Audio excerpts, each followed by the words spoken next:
There's a reason that there's not a whole book on health and fitness in the Bible. It's because health and fitness was a natural part of their daily existence. If you wanted to go to the gym back then, you just woke up. You were a carpenter or a mason or whatever it is. If you're cleaning your home, you just lived a healthy life by existing. There wasn't the option to be comfortable and to order Amazon Prime and to have somebody else shop for your groceries. In today's episode, Matthew Gay, creator of Fit Church United, joins me as we discuss the physical health needs of the church and ways to implement what the Bible says about your health into your daily life. A lot of Bible references are mentioned in this episode, and I realize many listening may not share the same biblical values and principles, and it's certainly not a typical digest this interview, but one that may interest you because it's not talked about enough in today's society. Many people in the church struggle with living a healthy lifestyle, and Matthew shares some ways we can be a light in our own community to help influence and make some changes in our own groups and personal lives. We talk about if eating meat is prohibited and what the Daniel diet actually is, and ways you can implement what the Bible says about health into your own life and health journey. I think this was an interesting take on health and fitness and something that could possibly be the motivation you need to jumpstart your health journey. I'm your host, Bethany Cameron, and you're listening to the Digest This podcast. Let's get right into the episode. Thank you so much, Matthew, for coming on the show today. It's a pleasure to have you. Yeah, it's a pleasure to be here. Yeah, so before I even dive in, I like to start my podcast with some rapid fire yes or no questions, and you could only answer yes or no. Are you ready? Okay, got it. Okay, there's only like 4. So first question. Do people in the church struggle with food addiction? Yes. Are most people in the church open about their addictions? No. Does the Bible restrict eating certain foods? Not in the New Testament. Okay, good answer. Okay, last question. Is there actual health advice in the Bible? Yes. If you love grain-free cookies and crackers like I do, then you probably are already a consumer of Simple Mills. Well, I've got some news for you. This month's giveaway, Simple Mills has agreed to gift a 3-month supply of their cookies and crackers. Yes, you heard me. A 3-month supply will be given to someone who simply rates and reviews this podcast in whatever podcast app you listen in. Simple Mills has been a staple in my home since 2018, and since then, they have evolved in creating some amazing grain, gluten, and refined sugar-free cookies and crackers for those with food sensitivities, but also just for those wanting a healthier alternative without the chemicals, gums, dyes, and artificial sweeteners commonly found in today's snacks. So just give this podcast a 5-star rating and review, and you could be the winner. At the end of this month, I'll be announcing the winner in an episode, so listen in so you don't miss the announcement. You could be the winner of a 3-month supply of Simple Mills. I'm seeing all over Instagram influencers post about how they are stopping Botox and fillers due to the side effects they are having, and I am so thankful I have never once opted to get injections of any kind. However, I still want younger looking skin without the needle and injecting my face with toxins that stay in your body for years and paralyze your muscles. So that's why I am so excited to share about Timeline Nutrition's night cream. This is a product powered by MitoPure, which has been clinically proven to re-energize cells. It's actually been demonstrated that when applied topically, Timeline's breakthrough, highly pure urolithin A ingredient supports cellular renewal from within the skin cells for youthful-looking skin. This intensely nourishing cream melts into skin and works to seal in moisture while helping to strengthen the skin barrier, increase firmness and elasticity, reduce appearance of fine lines and wrinkles, and improve appearance of tone and texture. 87% of users agreed their skin looked visibly firmer and more lifted. And it's suitable for all skin types, including sensitive skin like mine. Timeline is offering my listeners 10% off your first order of their night cream. Just go to timeline.com/digest. That's timeline.com/digest.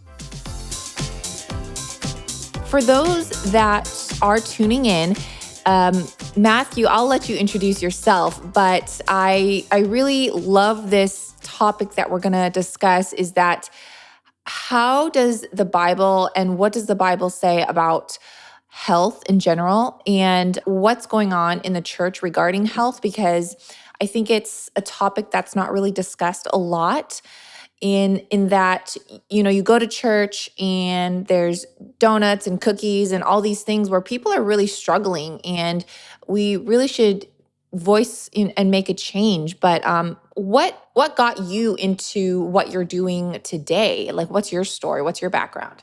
Yeah, I mean, what I think how I got to where I am today is simply by using my occupation at the time, which this was back in 2015. I had been a personal trainer for a couple of years, and this was after going through my own personal fitness journey, and then taking my faith more seriously and growing in my faith as I was also growing as a fitness person, and then coming to a point where I was so zealous for the Lord that I felt kind of burdened by the fact that I had to take time away from evangelism and ministry to go train people and help Jan get in her jeans, right?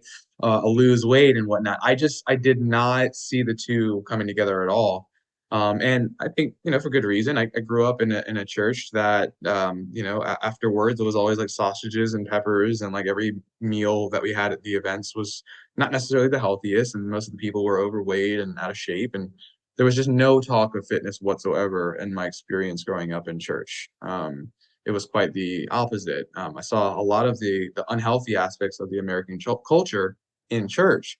So I just didn't even see that fitness was relevant to my faith as a newer believer and somebody who was truly trying to follow Jesus. I wanted to serve in a way that I thought was meaningful to God.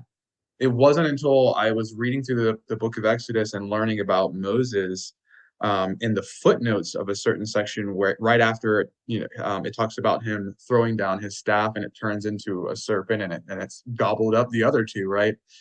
I looked down at the footnotes, and it was talking about how sometimes shepherds would mark up their staffs with milestone moments in their lives. And it made sense to me because I'm thinking, okay, they're out there with these sheep by themselves with the Lord if they believe in God.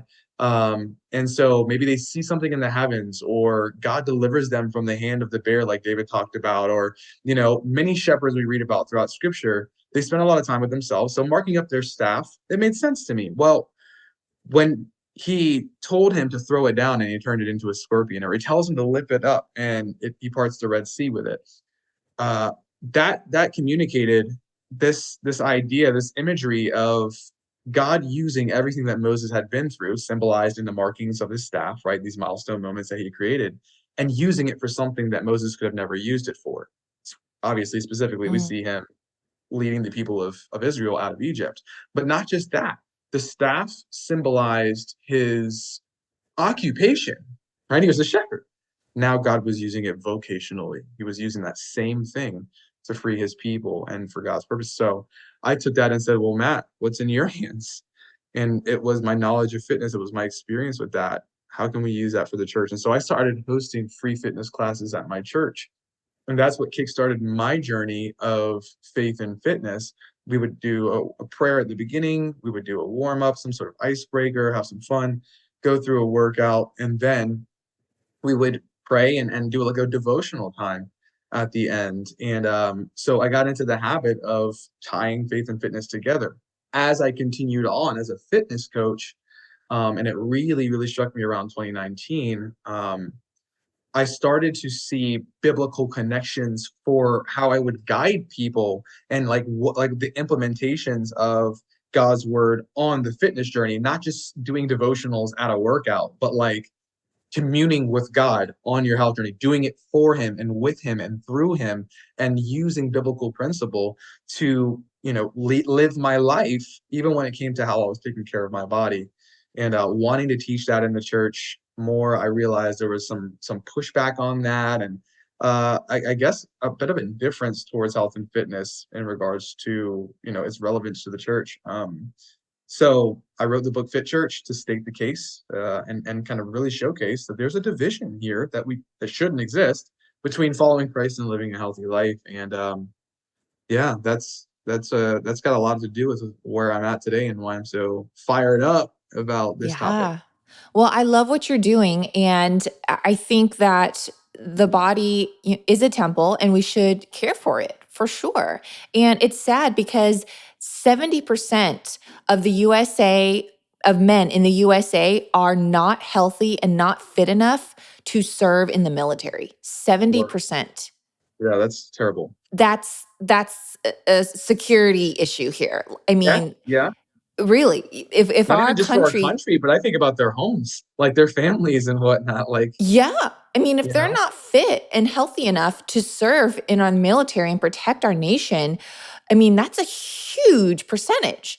So, I think a lot of our listeners are pretty aware of what's happening in our nation and regarding health and fitness and how it's kind of gone downhill. We're hoping for the best and we're trying to make the best choices we can. Let's pull out some things that the Bible says about health, fitness, because what are these implements, or what are you taking out of the Bible to implement? yeah. So just to like frame this correctly, because when we think about health and fitness today, we think of gyms and we think of diets and we think of supplements and we think of waist trainers and like all the things that have found their way some way or another into the fitness industry. Right. So the way the Bible talks about health and fitness is not at all how we talk about health and fitness. So I'd like to just kind of put that out there. Love it. And Yeah. mainly it is because the Bible, it is a historical book, right? And so we get a chance to see the creation account. We also get a chance to see the heart of God. We get a chance to see how things were meant to be versus how mankind treats the things that God created, and the repercussions of that. Right. And so it doesn't come out straight up and say, we need to do 3 sets of 10 if you want to reach hypertrophy and build muscle. You know what I mean? Like, there's none of that. What we do see, however, in Genesis 1, we see God fashion mankind out of the dust, right? Out of the dirt. So when I look at mankind, when I look at the physical body, right? I have to acknowledge, if I see God as creator, that the physical abilities that come with most human beings, now we do have folks that are born with disabilities and stuff like that, I understand. But the standard, the stock format of the human body comes with the ability to walk, to run, to push, to pull, to lift, to carry, to stabilize, to balance. These are functions God gave us. Now, even if I stand on one leg, there's a lot of things going on throughout the kinetic chain in order to enable me to be able to do that. More than I can see with the naked eye. My physiology, the endocrine system, all the things going on in my body were designed by God and in divine wisdom. Now, if I live my life a certain way, I eat certain foods, I exercise regularly, I get good sleep at night, I stay hydrated, I will find that I have more energy, I don't get sick as often, I may even live longer, I feel better. But the alternative of that, I'm eating fast food a lot, I'm not getting good sleep at night, I don't manage my stress well, I don't drink enough water, you're right, I'm deprived in terms of nutrient value. I might find that I'm dealing with more chronic illnesses now. I don't have a lot of energy. I'm dealing with anxiety, and maybe even, this is a chemical imbalance going on in my brain. I may be dealing with depression now, or foggy brain, or whatever the case may be. So I can see in the outcomes of certain lifestyles that, because God is the creator of these things, the creator of the body, that there's a will in the way that He designed them to be treated, right? Are you tracking with me? Is this making sense? Yeah.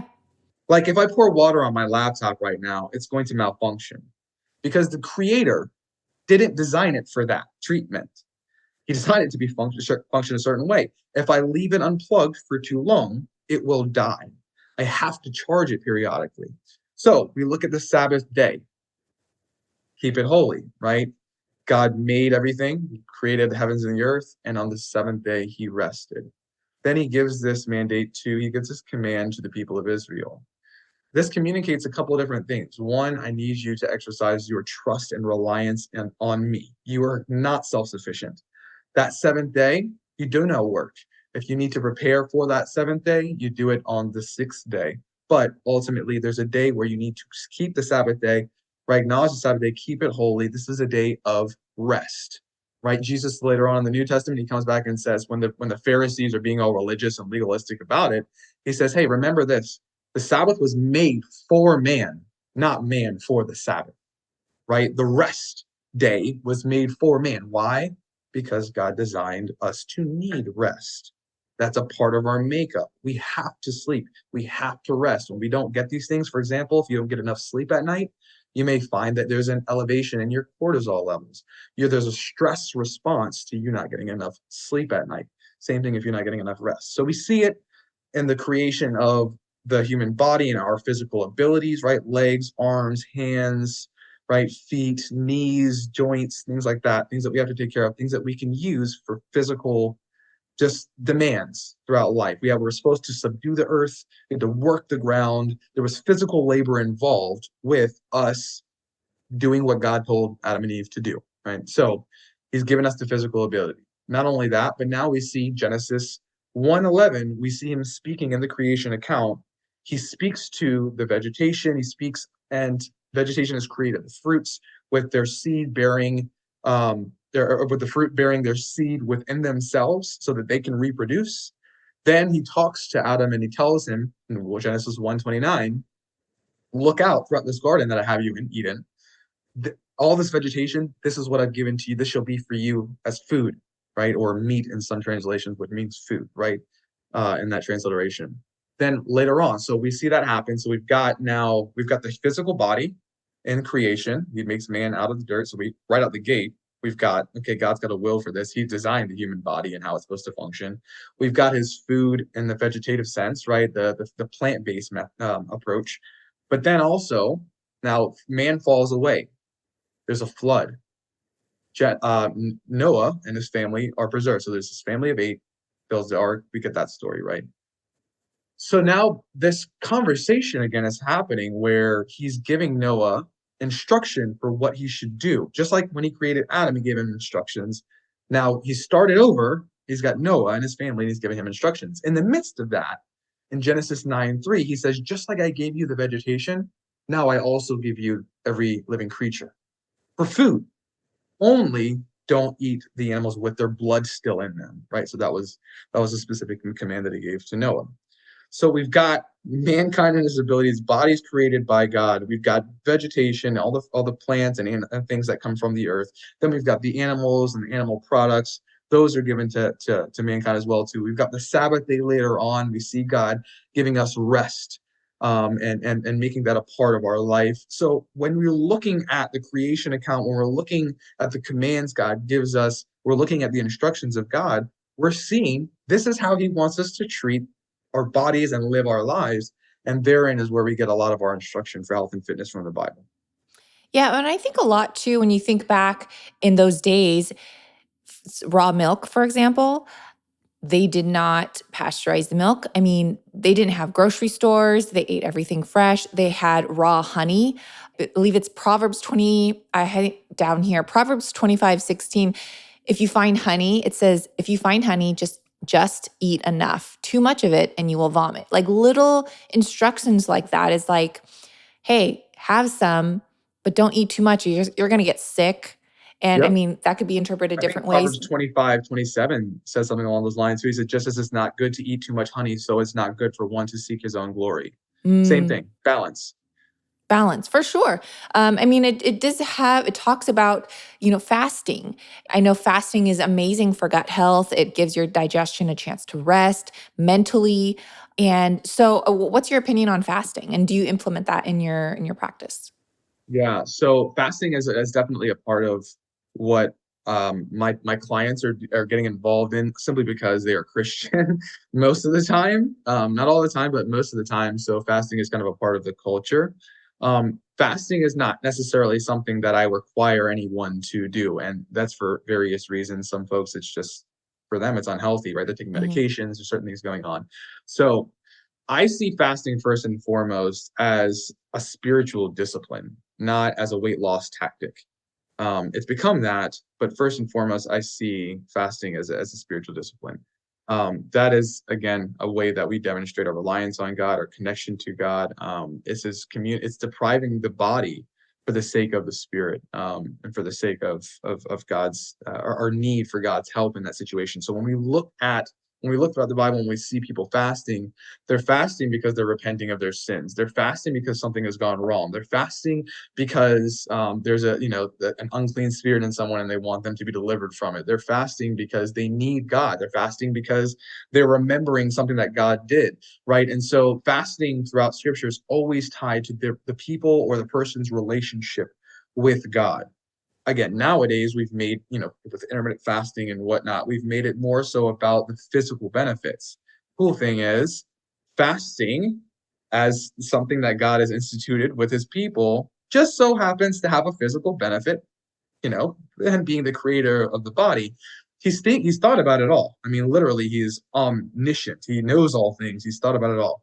So it has its place, and it's again, when I go back to what I originally said, this is a spiritual discipline. So it is something that periodically you should do. If you're finding that you are dealing with an addiction, if you're finding that you just need something from God, and just your logic isn't doing enough, and you need to petition God with everything that you have. I mean, seriously, just express your total reliance on Him. I, Fast. yeah, Um, I've heard of people you doing know, even fasting, not maybe you need food, but they're fasting like from social media, they fast from the TV, they do other things, or they take some sort of food out of their diet that they love. It has to be something yeah, that you sugar actually, fast. Yeah, yeah, coffee, whatever, yeah, because that's actually something that they look forward to. So to take that out, it's like it's hard for them. Like you can't fast from something that you really don't enjoy.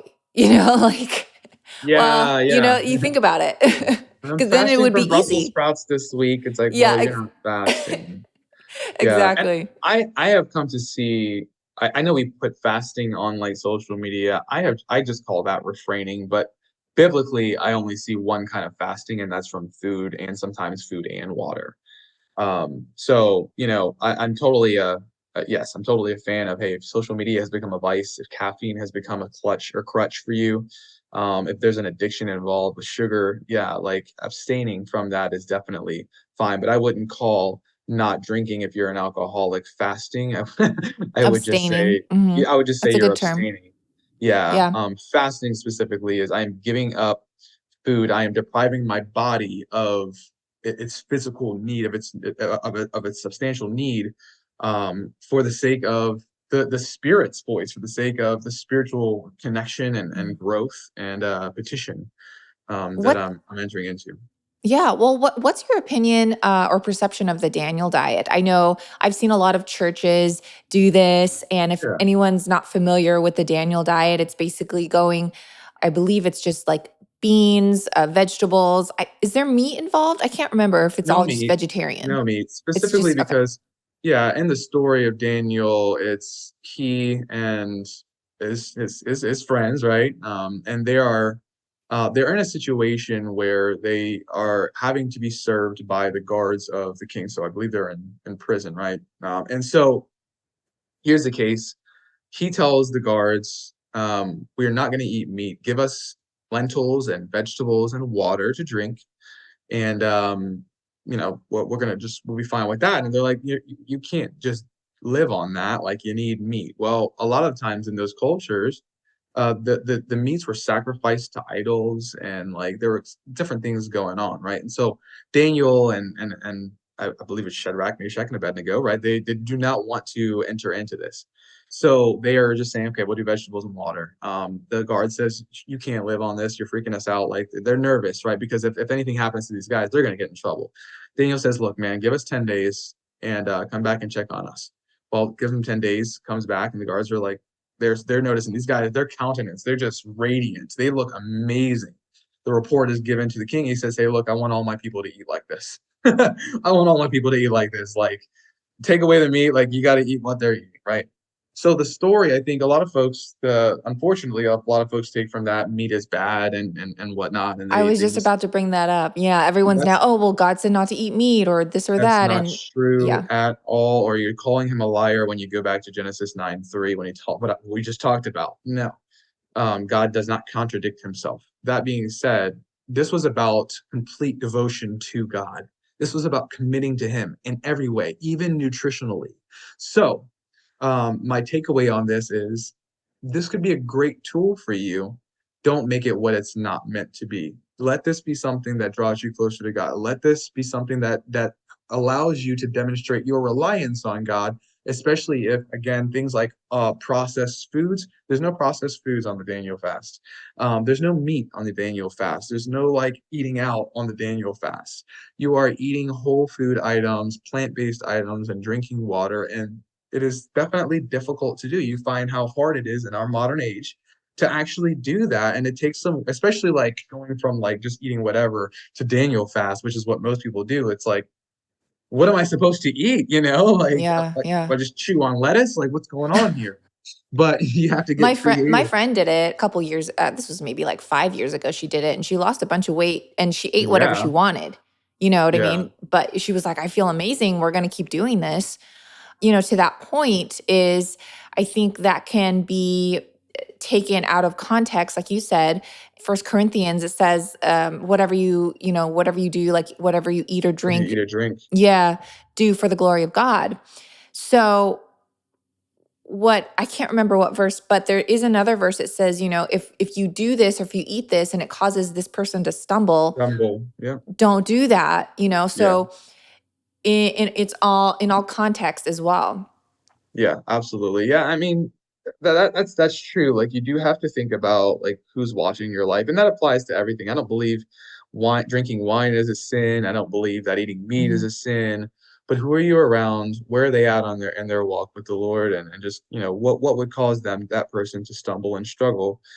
Be considerate of that. Now, if somebody is just saying you're a horrible person because you eat animals, well, I don't think you eating meat is going to cause them to stumble because that's not that when I think cause to stumble, I mean, and they're already stumbling, and that, in Right. my opinion, at that point. If you're But eating, I don't, I'm just trying, if you're like maybe drinking a glass of wine and someone around you is an alcoholic and they're trying that to would be it. stop. Yeah. Yes, yes, yeah. Because now you're stirring within them this war that's gone on and that they're trying to win. You are essentially putting it right in front of them that hey, Yeah. this is something that I could do, and they're doing it, and so that conversation in their mind that they've been winning is now something that you're entering into without meaning to, and taking the side of what they're fighting against. Mhm. So yeah, you got to be careful of that. So, a lot of you know, back in October, I announced that I was dealing with mold in my lungs, and I have a huge team on my side, tons of different types of doctors, holistic, mold experts. I have Western medicine, Eastern medicine, and one of the mold experts that I am currently working with told me when we first met about all the different things to start taking to support the detox process of the mold. And one of them was actually Element, specifically Element. She said you need to get your electrolytes in, your magnesium, your salts, your potassium, and she wanted to make sure that I was doing an electrolyte drink mix every single day despite if I was sweating, working out, etc. And so I was like, well, I already take that. So I just thought that it was super cool to have someone holistic in my corner recommending Element. I personally take the unflavored. They have tons of other flavors to choose from. I just love the unflavored. It's just simple, 3 ingredients, nothing else, no stevia, no natural flavors. So, all that to say is, I highly recommend trying Element. If you use my code DIGEST at checkout, or you can go to DRINKLMNT.com/digest, you'll get 8 free packs to try. And if you don't like it, hey, guess what? You can give it away to a friend and they'll refund your money for whatever you purchased. No questions asked. So I feel like you have nothing to lose. Again, go to DRINKLMNT.com/digest lmnt.com/digest. There's a lot of talk about Shilajit and all of its benefits, ranging from bone health to anemia, fertility, hormone regulation, dementia. If you're one of the many who are looking for a natural remedy to help combat your health issues, I highly suggest incorporating Shilajit. And the brand I use is from Black Lotus. They do lab testing for metals and mold, and they pack it in glass bottles by them, not a third party. They offer resin, Shilajit honey, and tablets, which are my personal favorite. Fair warning though, you guys, it does not taste good. It tastes like if you were taking a bite out of a rubber tire. However, I have gotten used to it over time, especially since I know all the amazing benefits. This is for those who truly are looking to improve their health. So, Black Lotus has generously given me a code to extend to my followers, which will give you 15% off your order. Go to blacklotusshilajit.com and use code DIGEST. Shilajit is spelled Shilajit. That link will also be in today's show notes, so you can click it with one easy tap. I saw a reel on your Instagram and it blew up. It got, I don't know how many views. And you were talking about the church and how there are food addictions in the church, overeating, binge eating, sugar addictions. And here, these churches are offering donuts and cookies and snacks at, refreshments and these gatherings where I don't want to put any church down, for offering these things, but Yeah. if people are struggling with food addictions or whatever, then I feel like it maybe some healthier options could possibly be implemented to help that. Because what are your thoughts on that? Yeah, healthy options should always be available at things associated to the church because the church represents the kingdom, right? We're the body of Christ.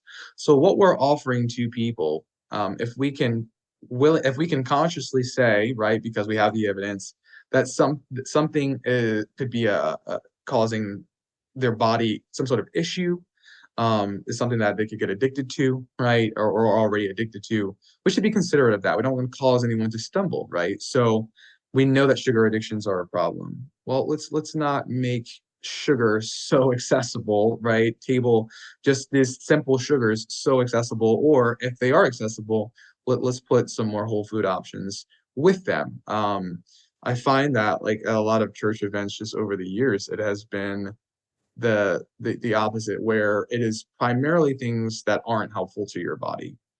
That's problematic because again, we're supposed to be representing God. We can read the Bible and see what he created. And when I look at your event and I'm not seeing a bunch of stuff that God created, I'm seeing a bunch of stuff that man created. I'm saying, well, isn't this a church? Like, and that's why I said in the video, like, we don't bring alcohol to church events, right? For a specific reason. We know people would be caused to stumble. We don't want people to, fall into temptation, all kinds of stuff. Well, we should be more considerate of the fact that like it stinks that it's this way, but poor nutrition is a major deal all over the world, right? So like if you know that, if you know people are quite literally dying from chronic illnesses, they're diabetic and they have hypertension and they're having strokes and all kinds of things that are coming from poor health habits, then I would think that when they come to the church, right, you care about their mental well-being, you care about their spiritual well-being, you care about their entire well-being, which includes their physical well-being,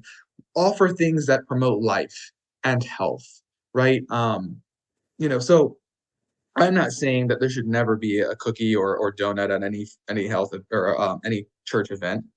I think we could definitely dial back on that, and maybe Monday morning you could offer some fruit or a healthier option for sure. But I'm a fan of the 80/20 method, and so primarily what should be offered is healthy. When I show up to an event and I have to bring my own food if I want a healthy option, that's a problem. Yeah, well, I have to do it often for myself, just for several reasons. However, I know other people that have to do that too, or that will do it, but they almost feel guilty or embarrassed to do it, so they just eat whatever is there, and that's pretty. That's a majority. And so here's an interesting story. So this happened a few times. Is that I got up and I was like, oh, before church, I started to make some healthier muffins. I thought, I'll just bring them. Like, I'm not part of the welcome committee or, the refreshment group The or anything like, hospitality, yeah, the hospitality. I'm not part of that. Maybe I should be, but I right? was like, you know what? I'm just going to bring some and just have it there at the table. So long story short, those muffins, the healthier option, and I put like a little note, it said like grain free, refined sugar free, blah, blah, blah. They went a lot faster than all the other People things like, on the yes, table. Yeah, thank because God. people were like, oh my gosh, yes. And it Yeah, happened a few times. And then I'm like, people are really looking for better options. Hence, this is a result. So, the what churches a is lot of times where people get their cheat meal or whatever you want to call it, but it's like they're going to the world and the gym and like everybody else to get healthy. And they come to church and they're like, oh, this is where I let loose and it doesn't matter. And then I'll go back to living healthy after the church service. And it's like, that's so backwards. Well, and for some people, it's hard when they're on a good like train and they're doing good and then they go to church and it's hard to, if you taste something, stop for a lot of people. So Yeah, they, yeah, they sure. know like, oh man, I can't even have a bite because then I can't stop. So that could be a temptation too. And again, like you said, I'm not condemning or saying, Yeah, anything bad about any church that offers these things. I'm thinking, okay, as a listener to this podcast, how can we contribute to our community and church? Maybe we should be the ones to step up and do something. yeah, and you're absolutely right. That's what I suggest in my book. Like, can you bring a healthy option to the community group? Can you bring a healthy option like you've done, Bethany, to the church event? Can we have a conversation maybe with the hospitality team and say, hey, I love what you're doing. Thank you so much for your service to the church and to the kingdom. But I'm noticing that a lot of the food we offer is fairly unhealthy. Maybe it's high in caloric value. You say it how you want to say it, be natural. But would it be okay if maybe we brainstorm some healthier ideas so that we're promoting health when people come to our church? Because I'm not just even considering the people who are already Christian and going to our church. I'm just considering the people who don't go to church, the people who are new to the faith and maybe kind of exploring. I want to think about those things as well too. So, present it to the hospitality team and that obviously live a healthy life. That may mean that you do abstain from some of the food and bring a healthier option for yourself. I think it'd be better to bring something that's shareable. But I used to eat the donuts at church, and then I realized, man, like I'm kind of like encouraging this. Like I'm good. Like I'm actually gonna eat my breakfast at home and not have a donut before service. I'm gonna leave that to some other folks. I want to be an example. So if I'm yes, I know that if I go and eat the donut, I'm just being balanced because I'm going to go home to a very healthy lifestyle. I'm going to exercise, I'm going to eat whole food. Like it's one donut in the course Mhm. of like several very healthy and nutritionally valuable meals. They're not. This is the one time people are seeing me all week, right? And the one time they see me, it's like he's got a coffee, he's got a donut. Every time I see him out, he's eating something, So like they can create a narrative in their mind that I'm no better, than anyone else in sense of like living healthy and practicing what I preach. So it's like, well, I don't want to cause them to stumble. Let me demonstrate restraint. Let me demonstrate discipline. So we just have to be considerate of what people are experiencing, what they're going through. And, I think if we just, through making the healthy options available, having the hard conversation with the hospitality team, demonstrating it in your own life, I think that's just where it starts.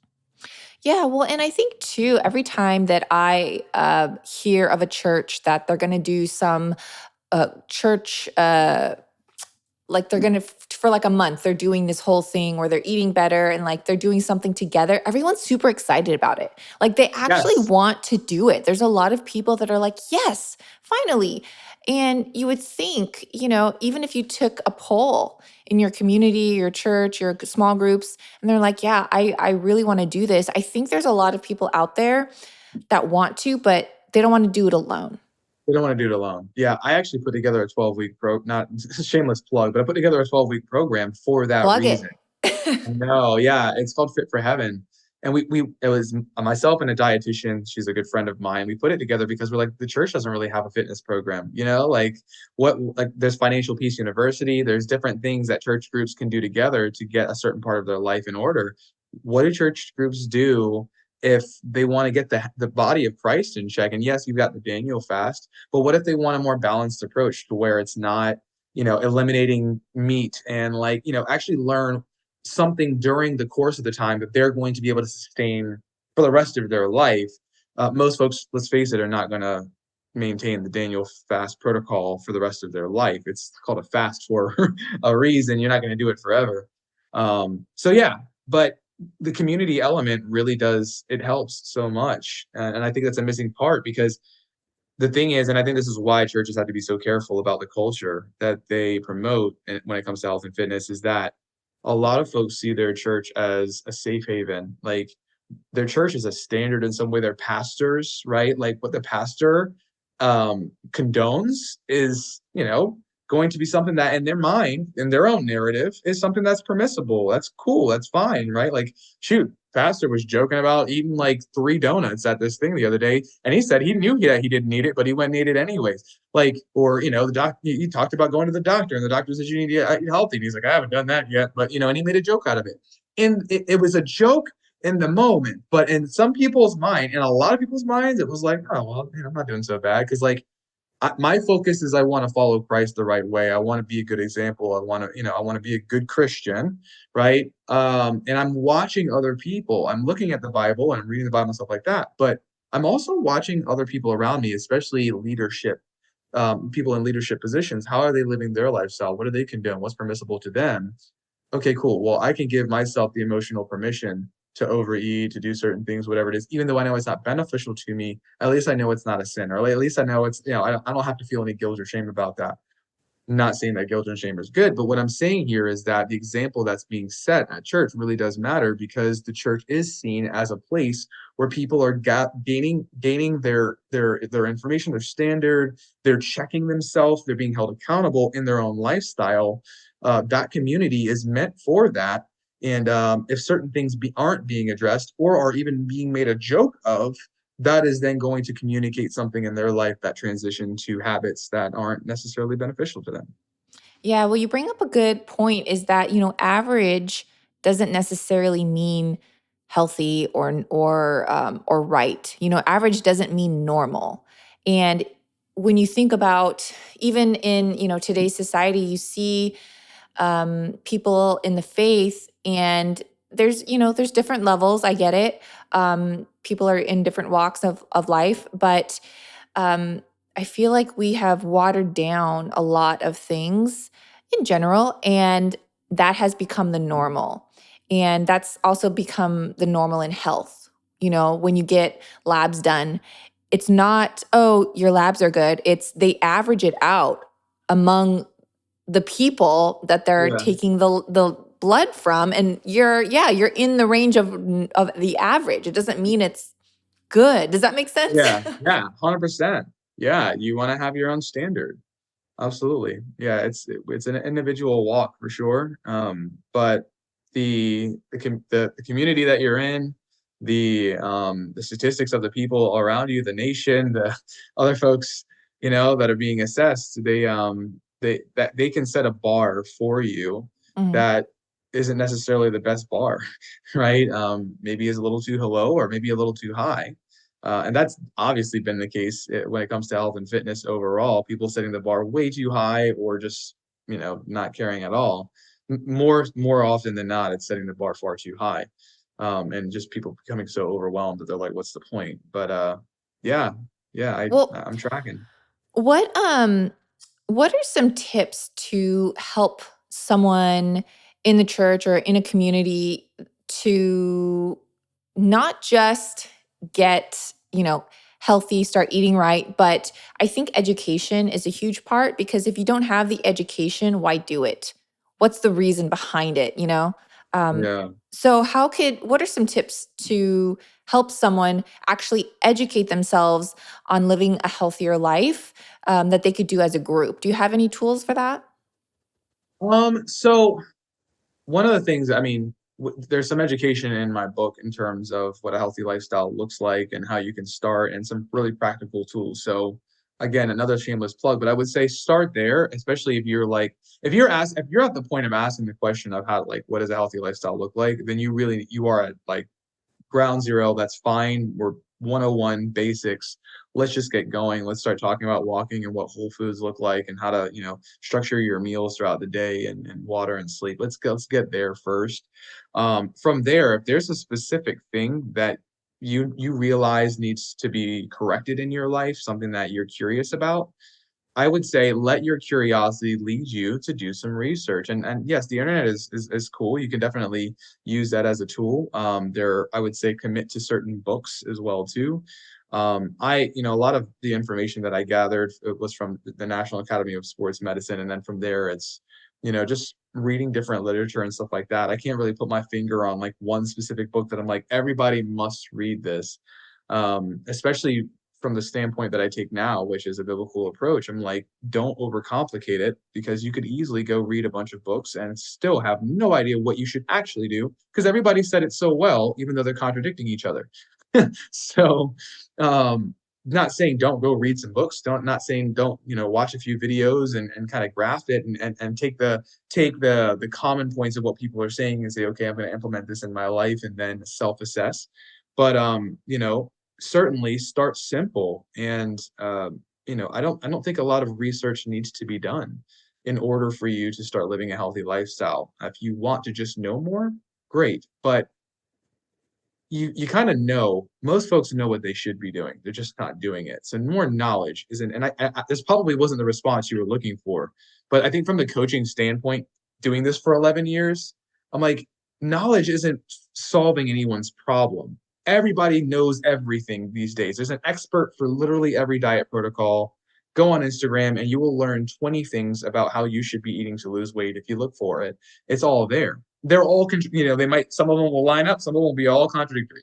That being said, I want to tell you first, commit your health journey to the Lord. And Mm, what is something that you were convicted about, something that you're like, man, I really need to do better about this? Okay, cool. mm. Ask questions, man. Approach your health journey authentically. You don't have to be a scholar. You don't have to know everything. I think that's a facade. I got to understand this. You don't have to understand food at a molecular level like I do. Like you just need to start. And half the battle is awareness. Once you realize I need to be doing better in this area. Okay, well then, if you're not eating healthy food throughout the day, or you're weak, you're just winging it each day, then maybe you try putting together a little meal plan. I can give you a plate method guide for free, right? Like put together a meal plan and go get some groceries and cook the food and try that out, or hey, I'm not getting active nearly enough. Start walking 15 minutes a day, like do something, right? Ask questions to people who do know what to do. Maybe you need to hire a coach if you're just like, exactly what you should be doing, but you're just not doing it and you need accountability. Get into Mhm. a community. But educating yourself is helpful for sure. And I think education is vital to your success. That being said, get education on the journey. Don't go fill your brain up with a bunch of information. We want to be hearers and doers. And if you truly want to, if education without practical application is useless information.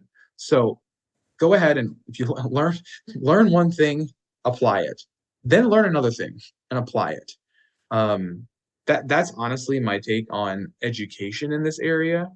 I think simply because we do live, it's 2024, and there's so much education out there now that we're almost having to work against it in the sense that I more so need you to take action than I need you to go read a bunch of articles or Yeah. books. Well, and it's hard because nowadays different studies are funded by different companies. And so it's Agenda. hard to know what is actually true and what was just funded and, wanted to sway in their favor.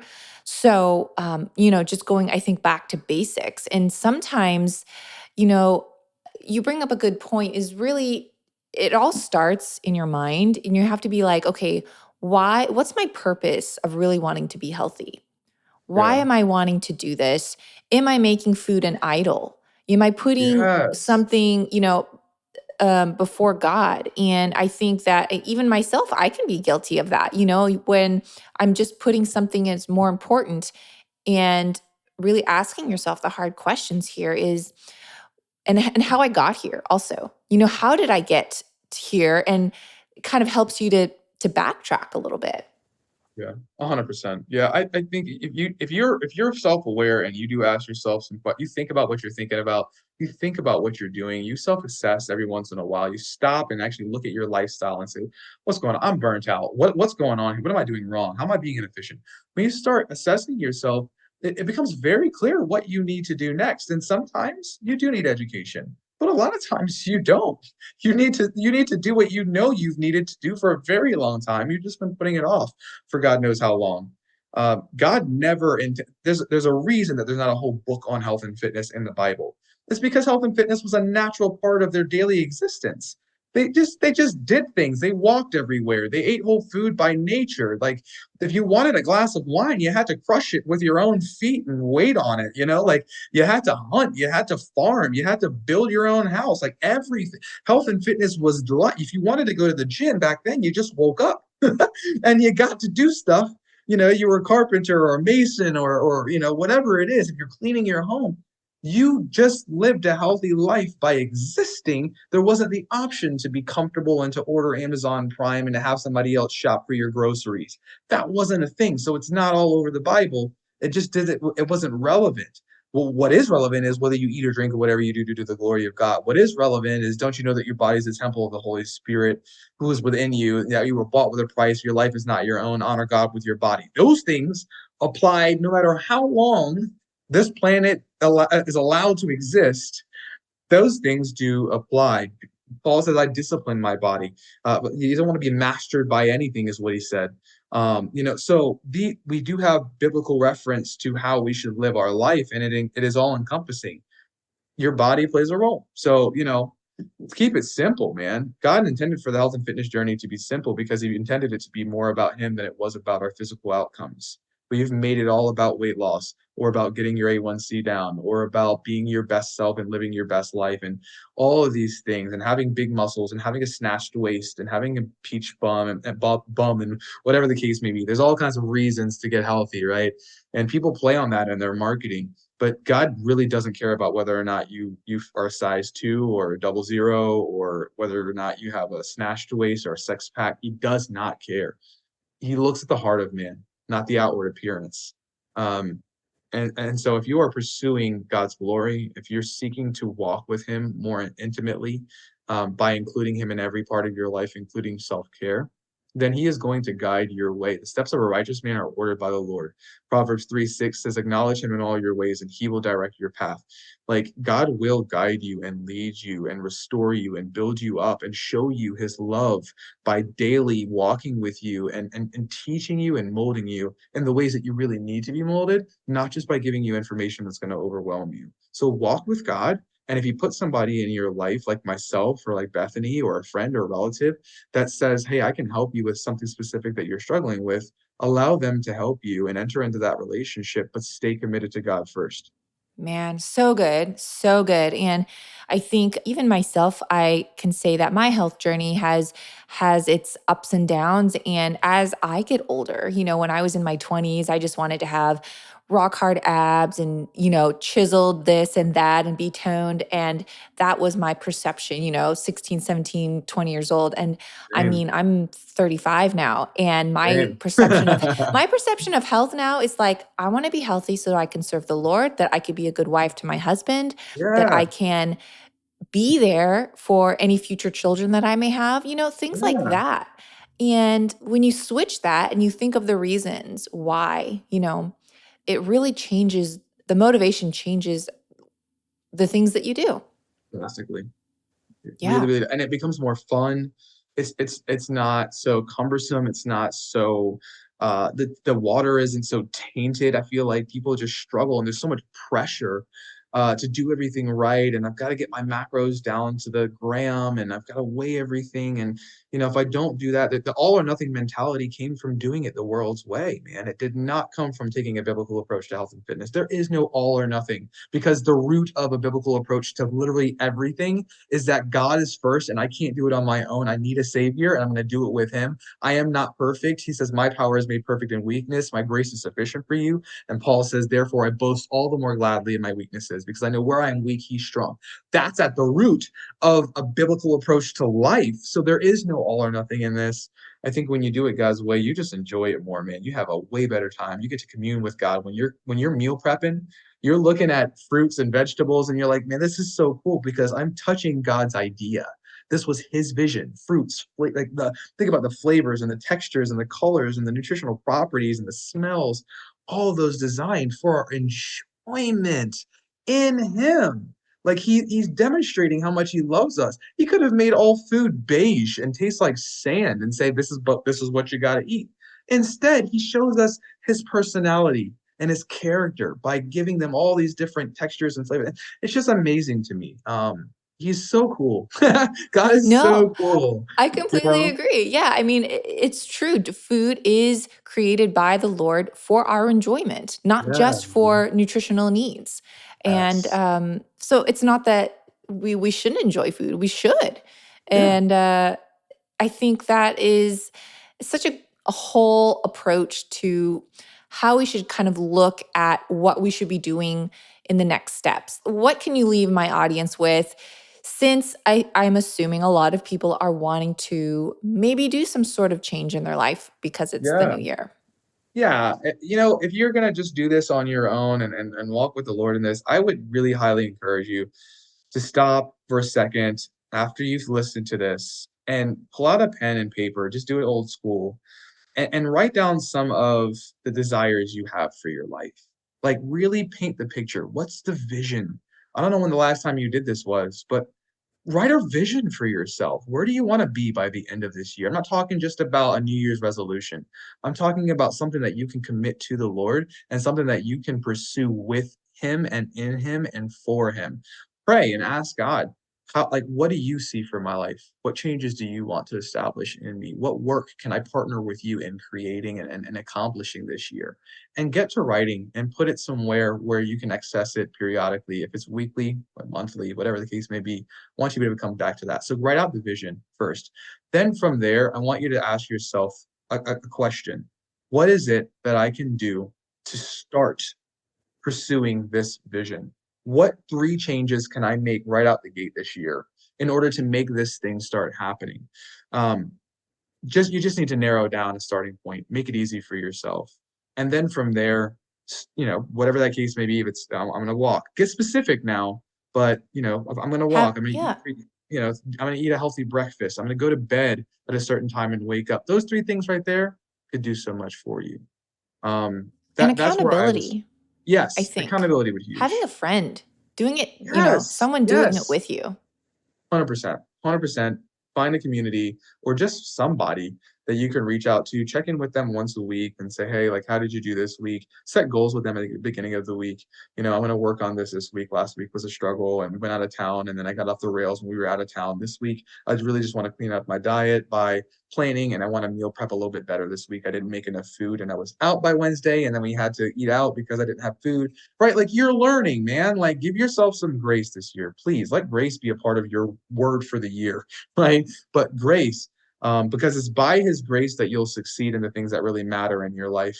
And it's grace that you'll need to extend to yourself because you're not perfect so that you don't give up. Grace is such a plays a significant role in your success. And if you'll allow grace to fuel the journey, you'll find that you enjoy it so much more and you go so much further, especially if you allow yourself to do it with somebody else. And I would be happy to join you in that if you are looking for that kind of help. Awesome. Well, where can people find you online, Matthew? Yes. So you can find me fitchurchunited.com. That's just some of the things that we're doing from a ministry standpoint. But also, if you were to just reach out to me on like Instagram or TikTok, it's at Fit Church United. Or you can send me an email straight out at matt@fitcoachus.com. And we'll talk about whatever it is you're trying to accomplish, and I'll let you know how I can help. Awesome. Well, thank you so much for your time today and Happy New Year. Yeah, same to you. Thanks for listening to this episode of Digest This. If you enjoyed this episode, please leave a review in your podcast app to let us know. If you're ever wondering how you can support me and this podcast, sharing it with your friends and family is the best way. This is a Wellness Loud production produced by Drake Peterson and edited by Mike Fry. To check out more shows by my team, go to wellnessloud.com, and to email the show, message us at digestthispod@gmail.com. See you next time. The content of this show is for educational and informational purposes only. It is not a substitute for individual medical and mental health advice and does not constitute a provider-patient relationship. As always, talk to your doctor or health team first.